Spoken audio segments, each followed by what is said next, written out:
Hello everyone, welcome back. आज से आप लोग के ऑनलाइन क्लासेस स्टार्ट होंगे और ये क्लासेस 31 जुलाई तक फॉर श्योर 31 जुलाई तक आप लोग को ऑनलाइन क्लासेस ही करना पड़ेगा क्योंकि कोविड-19 के केसेस काफ़ी बढ़ रहे हैं हमारे कंट्री में। And I will suggest everyone to please stay at home. और अगर आप लोग को ज़्यादा प्रॉब्लम्स आते हैं तो प्लीज़ आप मुझे कॉन्टैक्ट कर लो। मैं अगर होगा तो ऑफलाइन क्लासेस उस हिसाब से अरेंज कर दूंगा। लेकिन जहाँ तक अभी जो रिस्क चल रहा है और जिस तरीके से बीमारी फैल रहा है तो आई विल सजेस्ट कि प्लीज़ ऑनलाइन क्लासेस पे फोकस कीजिए। और अकाउंट्स का भी क्लास ऑनलाइन चलेगा, इको का भी क्लास ऑनलाइन चलेगा। इकोनॉमिक्स के क्लास के लिए जो भी नोट्स है वो आप लोगों को फोटो स्टेट्स आप लोग के घर तक पहुंच जाएगा और जो डिस्कशन वाला पार्ट है वो हम लोग ऑनलाइन करेंगे। फाइन। और सॉरी फॉर इनकन्वीनियंस कि इतने दिन से हम लोग के क्लासेस नहीं हो पा रहे थे। आई थिंक चैप्टर नंबर 3 चल रहा था हमारा अकाउंट्स में और हम लोगों ने एवरेज प्रॉफिट मेथड कंप्लीट कर लिया था और सुपर प्रॉफिट मेथड स्टार्ट होने वाला था।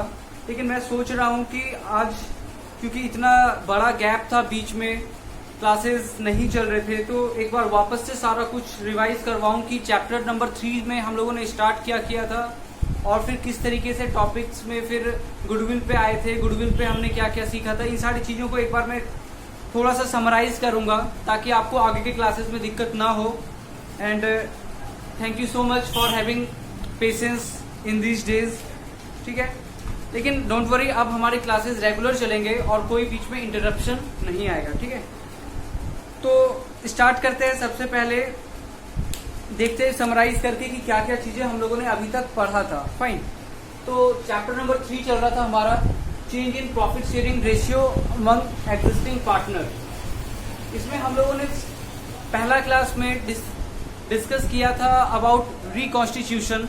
रिकॉन्स्टिट्यूशन क्या होता है कि पार्टनरशिप एग्रीमेंट के थ्रू फॉर्म होता है और अगर उस एग्रीमेंट में किसी भी तरह का कोई चेंज आता है, any change in agreement is called reconstitution.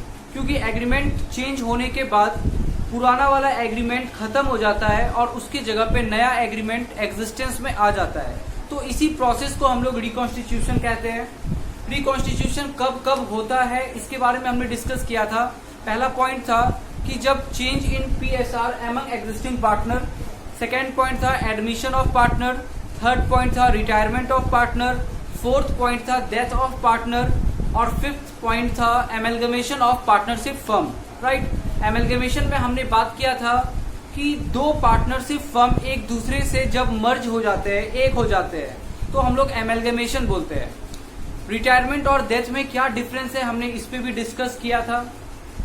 फिर उसके बाद हमने डिस्कस किया था कि जब भी पार्टनरशिप का रिकॉन्स्टिट्यूशन होगा तो कुछ एडजस्टमेंट करना पड़ता है। क्या क्या एडजस्टमेंट करना पड़ता है? फर्स्ट पॉइंट गुडविल, गुडविल का एडजस्टमेंट करना जरूरी है। Second, adjustment of accumulated reserves या फिर एक्यूमुलेटेड प्रॉफिट या फिर एक्यूमुलेटेड लॉस, जो भी होगा और जिसको हम लोग रिजर्व भी बोलते हैं, इसका एडजस्टमेंट करना जरूरी है। और तीसरा पॉइंट था revaluation of assets and liabilities. Fine. तो 3 एडजस्टमेंट होगा जब भी रिकॉन्स्टिट्यूशन होगा। डेट मीन्स कि चाहे change in PSR existing partner के बीच में हो, चाहे एडमिशन हो, रिटायरमेंट हो, डेथ हो, हमें इतना ही पढ़ना है। फाइन। तो इन सारी सिचुएशन में करना क्या है? गुडविल का एडजस्टमेंट करना है, revaluation of assets and liabilities उसका ट्रीटमेंट करना है और तीसरा एक्यूमुलेटेड प्रॉफिट एंड लॉसेस या फिर रिजर्व का ट्रीटमेंट करना पड़ता है। फाइन। हम लोगों ने गुडविल स्टार्ट भी कर दिया था। हमने देखा था कि गुडविल क्या होता है और उसका एक बहुत अच्छा डेफिनेशन देखा था कि गुडविल क्या है। तो it is the value of reputation of the firm which enables the firm to earn higher profit in comparison to normal profit earn by all the firms in the same industry. मतलब किसी particular industry में बहुत सारे firms होते हैं और ये firms का अपना एक नॉर्मल प्रॉफिट होता है। लेकिन अगर कोई फर्म नॉर्मल प्रॉफिट से ज्यादा कमा रहा है तो जितना वो एक्सेस कमा रहा है डेट इज कॉल्ड गुडविल। क्योंकि वो जितना भी एक्सेस कमा रहा है वो एक्सेस इसलिए कमा रहा है क्योंकि उसका मार्केट में रेपुटेशन अच्छा है। फाइन। तो ये डेफिनेशन देखा था हमने गुडविल का। फिर हमने देखा था कि गुडविल का नेचर क्या है, डेट मीन्स कि गुडविल इंटेंजिबल एसेट्स है, ठीक है। तो और गुडविल फिक्टिशियस एसेट्स नहीं है, क्योंकि गुडविल को मार्केट में बेचा जा सकता है, और इसको लेके हमने काफी एक अच्छा सा एग्जाम्पल देखा था।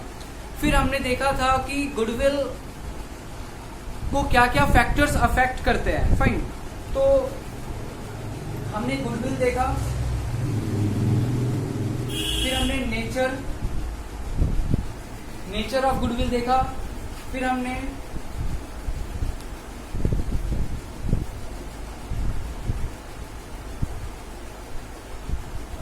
फैक्टर्स अफेक्टिंग गुडविल देखा। फैक्टर्स अफेक्टिंग गुडविल में क्या था कि क्या क्या चीजें हैं जो गुडविल को अफेक्ट करती है, जिससे गुडविल बढ़ता है। तो एक पॉइंट था लोकेशन, फेवरेबल लोकेशन, एक पॉइंट था एफिशिएंट मैनेजमेंट, राइट। और क्या पॉइंट्स थे, एक पॉइंट था कि ट्रेंड ऑफ प्रॉफिट, एक पॉइंट था रिस्क, और क्या पॉइंट्स थे, तो लॉन्गिविटी ऑफ बिजनेस, कितना साल से बिजनेस चल रहा है, ये चीजें गुडविल को अफेक्ट करते हैं। फिर हमने देखा था कि methods of calculating goodwill, methods of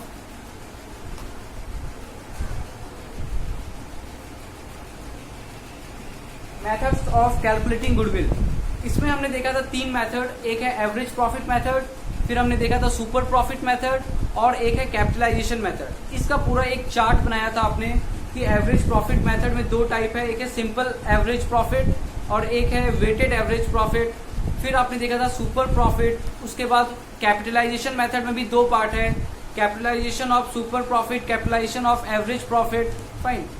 तो एवरेज प्रॉफिट में हमने कुछ पॉइंट्स लिखे थे कि एवरेज प्रॉफिट मेथड से गुडविल कैसे कैलकुलेट होता है। तो नंबर ऑफ ईयर्स परचेज पे भी डिस्कस किया था कि number of year purchase into average profit, मतलब कि अगर आपको गुडविल निकालना है तो सबसे पहले आप एवरेज प्रॉफिट निकाल लो, और जो एवरेज प्रॉफिट है उसमें मल्टीप्लाई करो number of years purchase, fine. फिर एवरेज प्रॉफिट निकालने के टाइम पे क्या क्या बातों का ध्यान रखना चाहिए, एबनॉर्मल प्रॉफिट को माइनस कर देना चाहिए, एबनॉर्मल लॉस को वापस से प्लस कर देना चाहिए, अगर कोई इन्वेस्टमेंट से इनकम हो रहा है तो उसको भी माइनस कर देना चाहिए। इस तरीके से हमने कुछ क्वेश्चंस भी किए थे एवरेज प्रॉफिट मेथड के, और वेटेड एवरेज प्रॉफिट भी हमने डिस्कस कर लिया था, फाइन। और जो भी डाउट्स थे, आई थिंक जो क्वेश्चंस इंपॉर्टेंट है वो भी डिस्कस किया था। और कुछ बैचेस में मुझे लगता है कि 4 बैचेस चल रहे थे, 4 या 5 बैचेस चल रहे थे उस टाइम पे, और मैंने 3 बैचेस में एवरेज प्रॉफिट मेथड कंप्लीट कर दिया था, और 2 बैच जो बाकी बचते उसमें सुपर प्रॉफिट स्टार्ट भी हो गया था, ठीक है। तो मैं क्या कर रहा हूं, अभी वापस से सुपर प्रॉफिट मेथड डिस्कस करूंगा पूरा अच्छे से, ताकि किसी का कुछ भी छूटे ना, फाइन। और इतना टाइम भी हो गया है, तो मैं चाहता हूं कि एवरेज प्रॉफिट मेथड तक कंप्लीट हो गया है, तो वहां तक आप लोगों ने क्वेश्चंस कर भी लिए होंगे। जहां जो अब हम लोग स्टार्ट करेंगे वो सुपर प्रॉफिट मेथड से स्टार्ट करेंगे। अभी एक पॉइंट छूट गया था, आई थिंक गुडविल डिस्कस करने के टाइम पे, पहले मैं वो पॉइंट को डिस्कस करता हूं। एक क्वेश्चन है एवरेज प्रॉफिट मेथड का, वो काफी इंपॉर्टेंट क्वेश्चन है, एक बैच में डिस्कस हो गया था ये क्वेश्चन, बाकी बैचेस में डिस्कस नहीं हो पाया था, वो क्वेश्चन भी डिस्कस करता हूं, और उसके बाद सुपर प्रॉफिट मेथड स्टार्ट करता हूं, फाइन।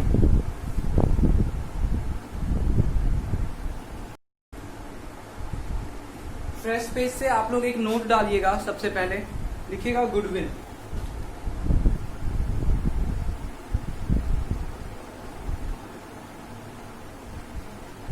गुडविल को दो पार्ट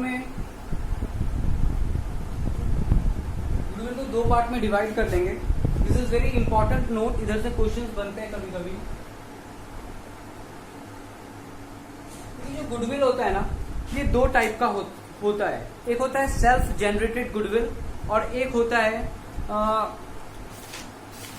और एक हम लोग कहते हैं उसको परचेज्ड गुडविल। लिखते हैं सेल्फ जनरेटेड गुडविल और परचेज्ड गुडविल।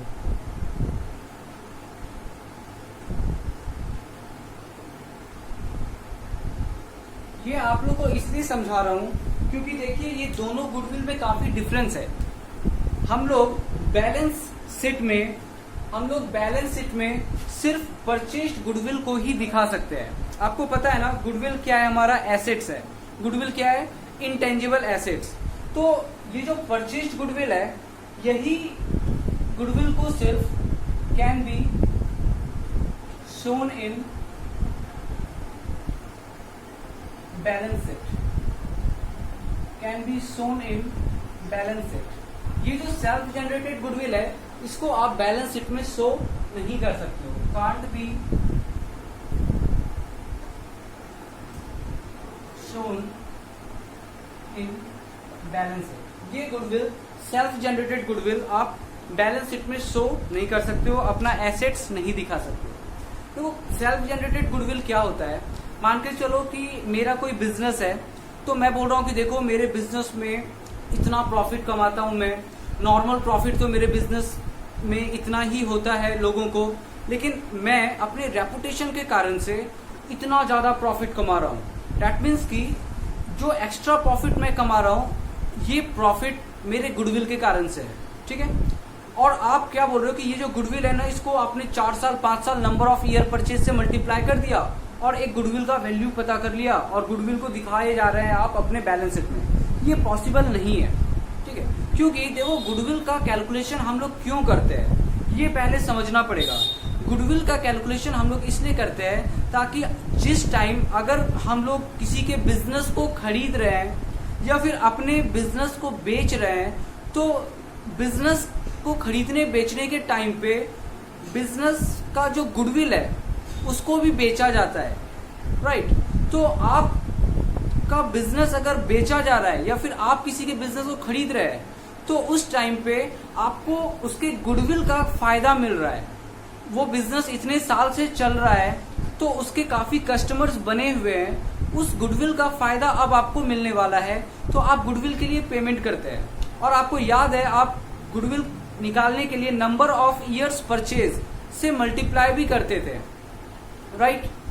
क्योंकि कितने साल तक उस गुडविल का फायदा मिलेगा, उससे उसी को हम लोग नंबर ऑफ ईयर्स परचेज बोलते हैं, उससे मल्टीप्लाई करते थे। तो परचेज गुडविल का मतलब हुआ कि अगर आप किसी का बिजनेस खरीद रहे हैं, तो उसके लिए आपने गुडविल का कितना पेमेंट किया। बिजनेस जब आप दूसरे का खरीद रहे थे, तो आपने गुडविल का कितना पेमेंट किया है, उस पेमेंट को जितना, फॉर एग्जाम्पल आपने 5 लाख का गुडविल का पेमेंट किया है क्योंकि आप दूसरे के बिजनेस को खरीद रहे थे, तो गुडविल के लिए आपने 5 लाख का पेमेंट किया है। वो गुडविल अमाउंट आप बैलेंस शीट में एसेट साइड में दिखा सकते हो, फाइन।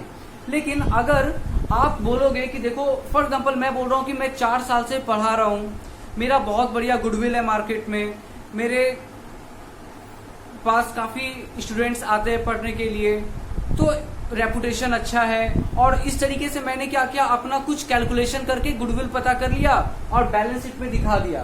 तो ये ऐसा बिल्कुल भी नहीं किया जा सकता है। आप सेल्फ जनरेटेड गुडविल होगा, बिल्कुल होगा आपके बिजनेस में गुडविल। आप इतने साल से बिजनेस कर रहे हो, आपका लोकेशन अच्छा है, इस कारण से बिल्कुल आपके बिजनेस का कुछ गुडविल होगा। लेकिन उस गुडविल को आप अपने बैलेंस शीट पे नहीं दिखा सकते हो, क्योंकि वो गुडविल किसी काम का नहीं है, वो आपका सेल्फ जनरेटेड गुडविल है और उसको आप एसेट साइड में नहीं दिखा सकते हो। आप एसेट साइड में बैलेंस शीट के उसी गुडविल को दिखा सकते हो जिस गुडविल को खरीदने के लिए आपने किसी थर्ड पार्टी को पेमेंट किया हो, फाइन।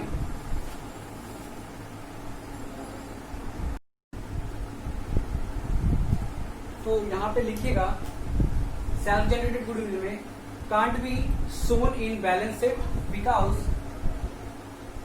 because no money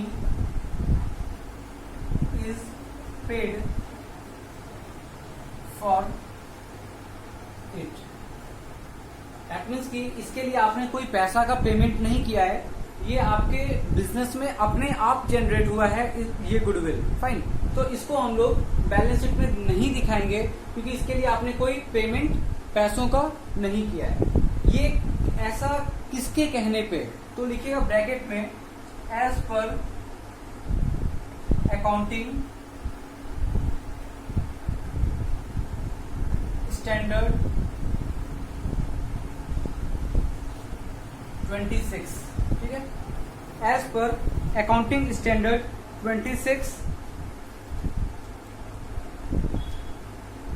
ये जो आपने लिखा है ना कि एज पर अकाउंटिंग स्टैंडर्ड 26, ये आपको याद रखना है कि गुडविल को अगर सेल्फ जनरेटेड गुडविल है तो उसको बैलेंस शीट में नहीं दिखाया जा सकता है एज पर अकाउंटिंग स्टैंडर्ड 26। ये अकाउंटिंग स्टैंडर्ड 26 किसका है? ये है इंटेंजिबल एसेट्स का। इंटेंजिबल एसेट्स क्लास 11th में आप लोगों को एक चैप्टर था अकाउंटिंग स्टैंडर्ड से रिलेटेड, IFRS से रिलेटेड। उधर आपको बताया गया था कि बहुत सारे अकाउंटिंग स्टैंडर्ड्स है, जैसे accounting standard for depreciation, accounting standard for goodwill या फिर इंटेंजिबल एसेट्स। तो उसमें सारे रूल रेगुलेशन लिखे होते हैं उस चीज से रिलेटेड। अगर डेप्रिसिएशन का अकाउंटिंग स्टैंडर्ड है तो उसमें डेप्रिसिएशन से रिलेटेड जो भी रूल रेगुलेशन है वो लिखा होता है। इंटेंजिबल एसेट्स का अकाउंटिंग स्टैंडर्ड 26 है, याद रखना है। अकाउंटिंग स्टैंडर्ड 26 है इंटेंजिबल एसेट्स के लिए, तो उसपे इंटेंजिबल एसेट्स से रिलेटेड सारे रूल रेगुलेशन लिखे हुए होते हैं। फाइन। तो इसी रूल रेगुलेशन में एक ये चीज बताया गया है कि सेल्फ जनरेटेड गुडविल अगर हो बिजनेस का तो उसको आप अपने एसेट साइड में नहीं दिखा सकते। Purchase goodwill can be shown in balance sheet. क्यों? Because money consideration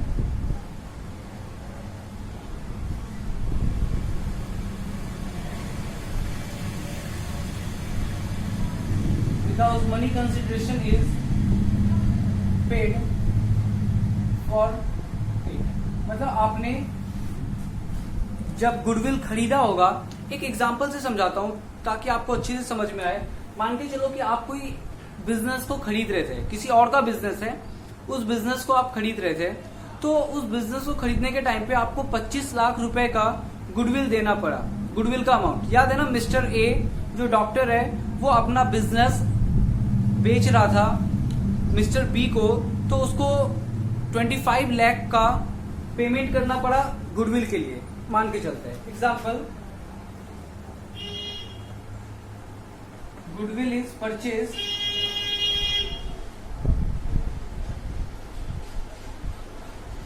for rupees 25 lakh. Fine. तो आपको पता है ये जो आपने 25 लाख का गुडविल खरीदा है ना, ये कैसा है? ये बिल्कुल एसेट्स की तरह है। और एसेट्स में क्या लगता है? डेप्रिसिएशन। मान के चलो आपने कोई कार खरीदा तो आपको डिसाइड करना पड़ता है ना कि ये कार बिजनेस में कितने साल तक यूज होगा।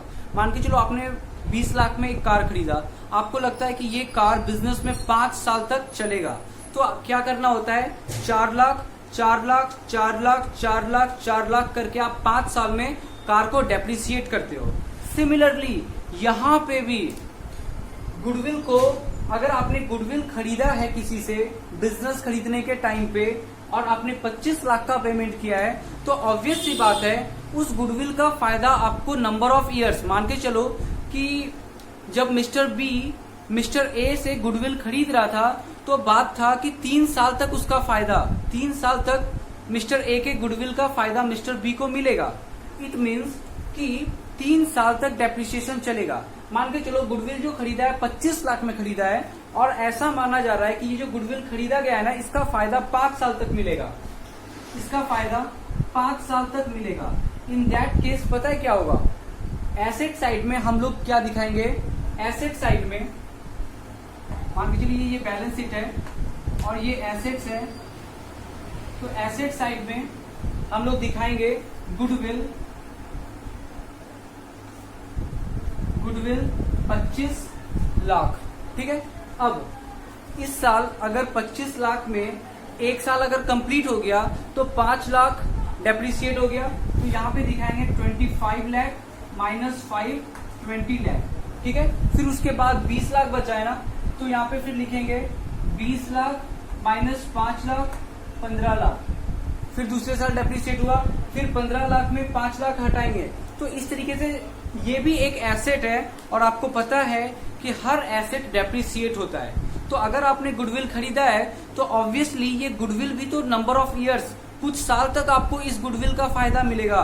अगर आपको 25 लाख रुपया पेमेंट करना पड़ा गुडविल खरीदने के लिए, और आपको लगता है कि इस गुडविल का फायदा आपको 5 साल तक मिलेगा, तो आपको 25 लाख के गुडविल को 5 लाख 5 लाख 5 लाख 5 लाख 5 लाख करके 5 साल में डेप्रिसिएट करना है, जैसे बाकी एसेट्स को करते हैं। लेकिन यहाँ पे और एक बात आपको समझना पड़ेगा कि देखिए, जब हम लोग किसी टेंजिबल एसेट्स को डेप्रिसिएट करते हैं तो वर्ड यूज होता है डेप्रिसिएशन, राइट। लेकिन अगर किसी इनटेंजिबल एसेट्स का जब वैल्यू को डिक्रीज करते हैं तो डेप्रिसिएशन वर्ड का यूज नहीं करते हैं, हम लोग बोलते हैं एमोर्टाइजेशन। ठीक है, यहां पे लिख रहा हूं मैं कि परचेज गुडविल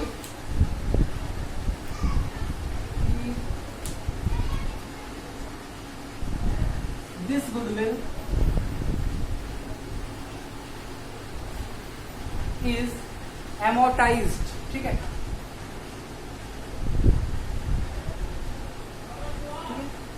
AMORTISED, amortized, या फिर आप इसको amortization कह सकते हैं। amortization का मतलब क्या होता है, तो आपको याद रखना है depreciation।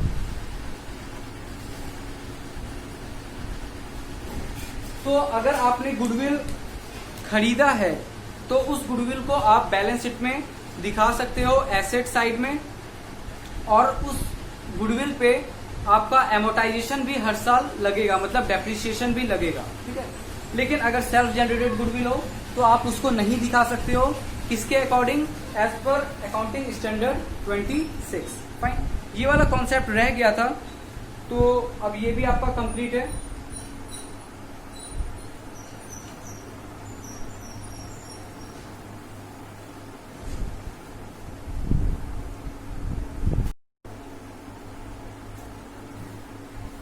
So this question is question number 8।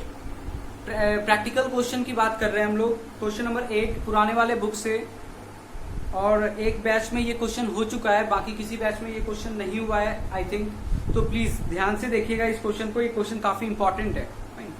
Question में लिखा हुआ है कि प्रॉफिट इन 2013 40,000, 2014 में 50,000, 2015 में 60,000, 3 साल का प्रॉफिट दिया हुआ है। और सेकेंड पॉइंट है फिर non recurring income of 1,000 is included in profit of 2014। बोल रहा है कि 2014 के प्रॉफिट में नॉन रेकरिंग इनकम 1,000 इंक्लूडेड है। अभी बात को समझिएगा, नॉन रेकरिंग इनकम का मतलब क्या होता है। नॉन रेकरिंग का मतलब है जो हर साल नहीं होता हो, रेकरिंग इनकम का मतलब है जो हर साल होता है, राइट, जो नॉर्मल है, हर साल होता है। नॉन रेकरिंग का मतलब है जो कभी कभी होता है। ठीक है, तो डेट इज नॉन रेकरिंग। अच्छा, आपको याद है ना, मैंने एबनॉर्मल इनकम के बारे में आपको क्या बताया था। मैंने बोला था एबनॉर्मल इनकम ऐसा इनकम है जो कभी कभी हो जाता है, राइट। दैट मीन्स कि वो रेकरिंग नेचर का नहीं है। एबनॉर्मल इनकम कभी कभी हो जाता है, तो इट मीन्स कि नॉन रेकरिंग इनकम को हम लोग और क्या बोल सकते हैं, एबनॉर्मल इनकम। तो वहीं पे नॉन रेकरिंग इनकम को अंडरलाइन कीजिएगा और उसके नीचे में लिखिएगा एबनॉर्मल इनकम, राइट। आगे एबनॉर्मल इनकम कितना है, 1,000 है। तो आपने क्या सीखा है, एबनॉर्मल इनकम को हम लोग माइनस करते हैं। नेक्स्ट लिखा है profit of 2013 have been reduced by 6,000। बोल रहा है 2013 का प्रॉफिट है ना, वो 6,000 रुपए से घट गया है। क्यों घट गया है, because goods were destroyed by fire, क्योंकि जो सामान है वो 6,000 रुपए का सामान आग लगने से बर्बाद हो गया है। अभी बात को समझिएगा, आग लगने से सामान बर्बाद हो गया, लॉस लग गया 6,000 का, तो क्या ये 6,000 का नुकसान, इस टाइप का आग लगने से नुकसान आपको हर साल होता है? ये एबनॉर्मल लॉस है, ऐसा हर साल नहीं होता है। हमने क्या सीखा है, एबनॉर्मल लॉस को वापस से ऐड करते हैं। तो अगेन हम लोग यहाँ पे क्या करेंगे, 2013 में एबनॉर्मल लॉस जो 6,000 का है उसको वापस से ऐड कर देंगे। आपको याद होगा ना, इस टाइप के एडजस्टमेंट करने के लिए हम एक टेबल बनाते हैं और लिखते हैं कैलकुलेशन ऑफ एडजस्टेड प्रॉफिट, तो अभी भी वो टेबल बनेगा। फाइन, आगे क्या लिख रहा है कि goods have not been insured but it is thought to insure them in future. मतलब गुड्स का इंश्योरेंस नहीं करवाया हम लोगों ने, लेकिन ऐसा है कि आगे जाके गुड्स का इंश्योरेंस करवाएंगे। अच्छा, मुझे एक बात बताइएगा कि जो गुडविल का कैलकुलेशन हम लोग करते हैं वो क्यों करते हैं? गुडविल का कैलकुलेशन हम लोग करते हैं फ्यूचर के प्रॉफिट को प्रेडिक्ट करने के लिए कि फ्यूचर में आज गुडविल के कारण से फ्यूचर में कितना प्रॉफिट बिजनेस में होगा। फाइन, तो देखो फ्यूचर में कितना प्रॉफिट होगा ये पर्पस है गुडविल कैलकुलेट करने का। अगर फ्यूचर का प्रॉफिट पता करना चाहते हैं हम लोग गुडविल निकालने के लिए, और यहाँ पे हम लोग को बोल रहा है कि फ्यूचर में हम लोग इंश्योरेंस प्रीमियम करवाएंगे, तो फ्यूचर में अगर इंश्योरेंस प्रीमियम करवाइएगा तो खर्चा बढ़ेगा, दैट मीन्स कि आपका प्रॉफिट घटेगा हर साल। तो हम लोग क्या करेंगे अभी ही, ठीक है, गुडविल कैलकुलेशन के लिए इस टाइप का जो खर्चा है ना उसको माइनस करेंगे। हालांकि आपको यहाँ पे काफी अच्छे से सोचना पड़ेगा कि क्या हो रहा है। ये खर्चा एक्चुअल में हर साल हुआ भी नहीं है और आगे जाके ये खर्चा होगा ऐसा डिसाइड किया गया है। फाइन, लेकिन हम लोग फिर भी 2013 में, 2014 में, 2015 में, इस तीनों साल में कितना एस्टिमेट किया गया है इंश्योरेंस प्रीमियम? 400 रुपया पर ईयर। तो हम लोग 400 रुपया हर साल 2013, 14 और 15 में माइनस कर देंगे, क्योंकि एक्चुअल में तो ये खर्चा हो नहीं रहा है, लेकिन आगे जाके होगा ना, आगे जाके तो होगा। इसलिए अभी भी हम लोग इसको माइनस करेंगे, क्योंकि गुडविल निकालने का पर्पस क्या है? फ्यूचर प्रॉफिट को प्रेडिक्ट करना, ठीक है। और फ्यूचर में जो प्रॉफिट है वो ऑब्वियसली कम होगा 400 रुपए से, क्योंकि हम लोग प्रीमियम पे करना स्टार्ट कर देंगे, ठीक है। तो देखो, अगर कोई रैकरिंग खर्चा है, काफी इंपॉर्टेंट पॉइंट मैं बता रहा हूं, अगर कोई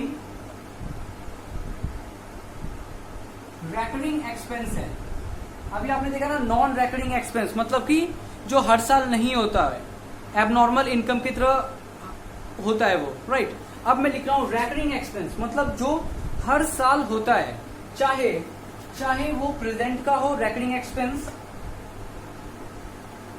ये रैकरिंग एक्सपेंस चाहे प्रेजेंट का हो और फ्यूचर, चाहे ये फ्यूचर से रिलेटेड हो। जैसे अभी क्या बोल रहा है कि इंश्योरेंस प्रीमियम का पेमेंट अभी नहीं कर रहे हैं, प्रेजेंट की बात नहीं कर रहा है, फ्यूचर में करना स्टार्ट करेंगे, ठीक है। तो रैकरिंग एक्सपेंस चाहे वो प्रेजेंट का हो चाहे वो फ्यूचर का हो, should be deducted from profit. उसको हम लोग प्रॉफिट से डिडक्ट कर देंगे। फाइन, आगे अब लिख रहा है reasonable remuneration of proprietor of business is 6000 per year, but it has not been taken into account for calculation of above mentioned profit. बोल रहा है कि देखिए हर साल प्रोप्राइटर को, मतलब जो भी बिजनेस का ओनर है, उसको 6000 रुपया रेम्यूनरेशन मिलना चाहिए। रेम्यूनरेशन को अंडरलाइन कीजिएगा। देखिए रेम्यूनरेशन का मतलब होता है कि एक टाइप का सैलरी या फिर वेज या फिर जो भी उसको पेमेंट मिल रहा है, उस पेमेंट को हम लोग रेम्यूनरेशन बोलते हैं। फाइन, जो भी ओनर को पेमेंट मिलता है, चाहे वो सैलरी के तौर पे ले, चाहे वो वेजेस के फॉर्म में लो, कुछ भी हो, तो रेम्यूनरेशन का मतलब क्या होता है? सैलरी या वेजेस। बोल रहा है कि सैलरी या वेजेस या फिर रेम्यूनरेशन हर साल प्रोप्राइटर को 6000 रुपए का दिया जाता है, लेकिन हम लोगों ने 2013, 14 और 15 इस 3 साल के प्रॉफिट के कैलकुलेशन में उसको कंसिडर करना भूल गए हैं। तो सिंपली क्या करेंगे, अभी उन चीजों को कंसिडर हम लोग कर लेंगे, राइट। क्यों? ये रैकरिंग खर्चा है, रैकरिंग एक्सपेंस है, और वो क्या है, कंसिडर करना भूल गया है, तो हम लोग कंसिडर कर लेंगे, माइनस कर देंगे। आगे क्या है लिखा है कि 6th point, profit of 2015 include 5000 income on investment. देखिए वो 3rd पॉइंट आया ना, जो हम लोगों ने लिखा था क्या क्या बातों को कंसिडर करना चाहिए एवरेज प्रॉफिट निकालने के लिए। उसमें तीसरा पॉइंट था इन्वेस्टमेंट से अगर कोई इनकम हो रहा है तो उसको डिडक्ट कर देना चाहिए, माइनस कर देना चाहिए। तो अभी भी हम लोग क्या करेंगे, 5000 रुपया इनकम हो रहा है इन्वेस्टमेंट से 2015 में, उसको माइनस कर देंगे। आगे क्या लिखा है, goodwill is agreed to be valued at 2 years purchase of weighted average profit of past 3 year। Weighted average profit that means की वेट दिया होगा, बिल्कुल दिया हुआ है। 2013 में 1, 2014 में 2 और 2015 में 3, ये वेट है। और क्या दिया है, नंबर ऑफ ईयर परचेज कितना है, नंबर ऑफ ईयर परचेज है 2। तो स्टार्ट करते हैं। गुडविल का कैलकुलेशन काफी इजी हो चुका है।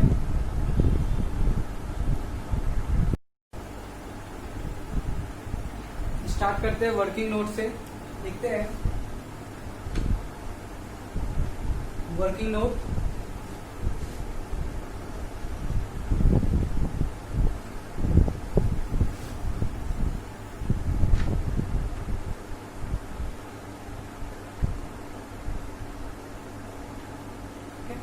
Calculation of adjusted profit.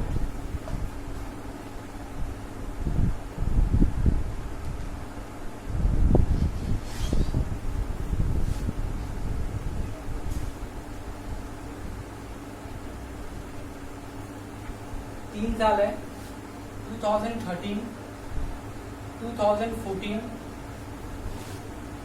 2015।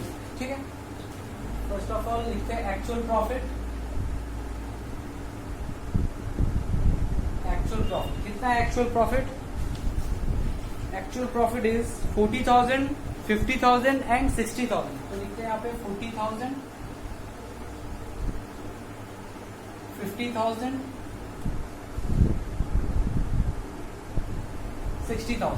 Clear है?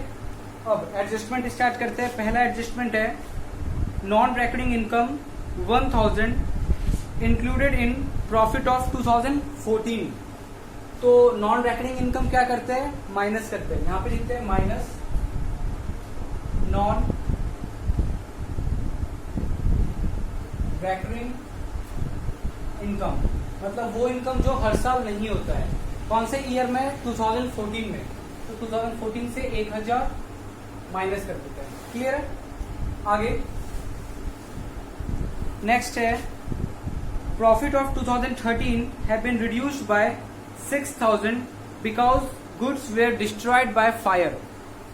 ठीक है, तो ये क्या है? एक एबनॉर्मल लॉस है, और एबनॉर्मल लॉस में हमने क्या सीखा है? एबनॉर्मल लॉस प्लस होता है। तो लिखते हैं यहाँ पे plus loss of goods destroyed by, यहाँ पे बस लिखते हैं plus goods destroyed by fire. ठीक है, कितने का? 6,000। कौन से ईयर का है? It is 2013। तो प्लस 6,000। फाइन। नेक्स्ट है goods have not been insured but it is thought to be insure them in future. Insurance premium is estimated at 400 per year. 400 रुपए का इंश्योरेंस प्रीमियम हर साल लगेगा इन फ्यूचर। क्या है? Recurring expense, मतलब हर साल लगेगा। रेकरिंग एक्सपेंस है, और रेकरिंग एक्सपेंस चाहे प्रेजेंट का हो चाहे फ्यूचर का हो, माइनस करना पड़ता है। तो लिखते हैं यहाँ पे -400 माइनस 400 किस चीज का है? तो माइनस करते हैं इंश्योरेंस प्रीमियम। और ये इंश्योरेंस प्रीमियम का नेचर क्या है? ये एक टाइप का रेकरिंग एक्सपेंस है। फाइन। आगे लिखा है reasonable remuneration of proprietor of business is 6,000 per year but not been considered. Insurance के बाद लिखते हैं माइनस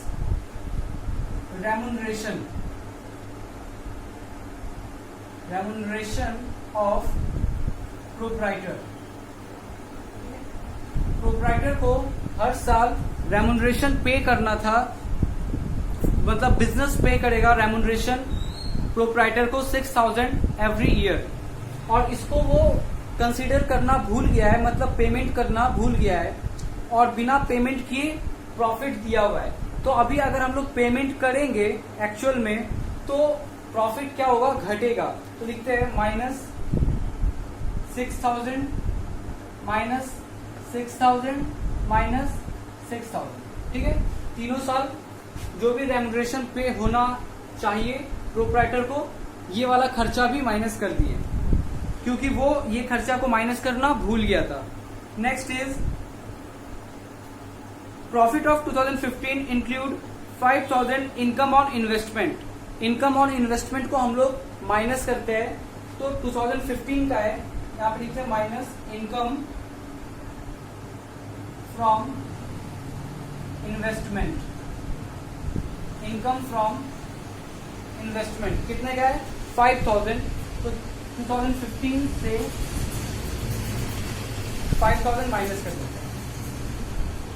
सारा एडजस्टमेंट हो चुका है। अभी एडजस्टमेंट करने के बाद क्या पता चल जाएगा, एडजस्टेड प्रॉफिट लिखते हैं यहाँ पे, एडजस्टेड प्रॉफिट, ठीक है। कितना हो जाएगा ये 39,600, फिर 2014 का एडजस्टेड प्रॉफिट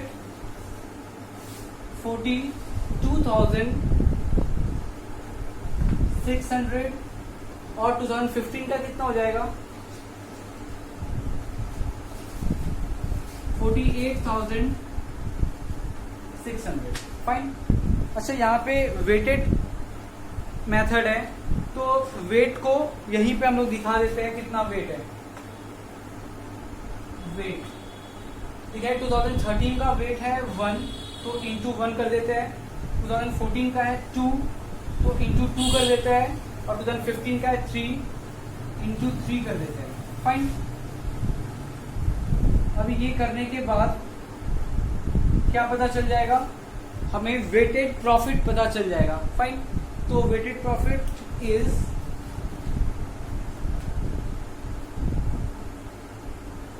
वेटेड प्रॉफिट 2013 39,600, 2014 85,200 और 2015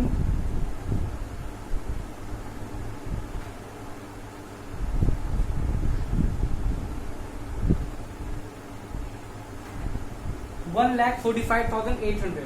ये आपका वेटेड प्रॉफिट निकल गया। अब हम लोग सिंपली वेटेड एवरेज प्रॉफिट निकाल लेंगे और उसके बाद गुडविल कैलकुलेट कर लेंगे। फाइन।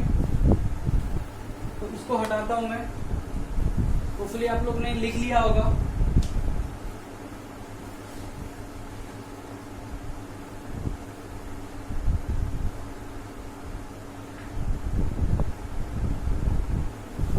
देखते हैं weighted average profit equal to 39,600 plus 85,200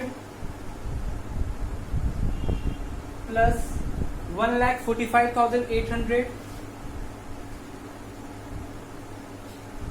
divide हम लोग करते हैं वेट से, और वेट कितना है 1 प्लस 2 प्लस 3, दैट मीन्स की डिवाइड बाय 6।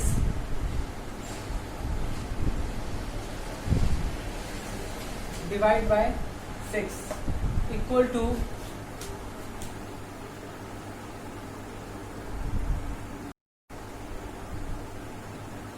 39,600 plus 85,200 plus 1,45,800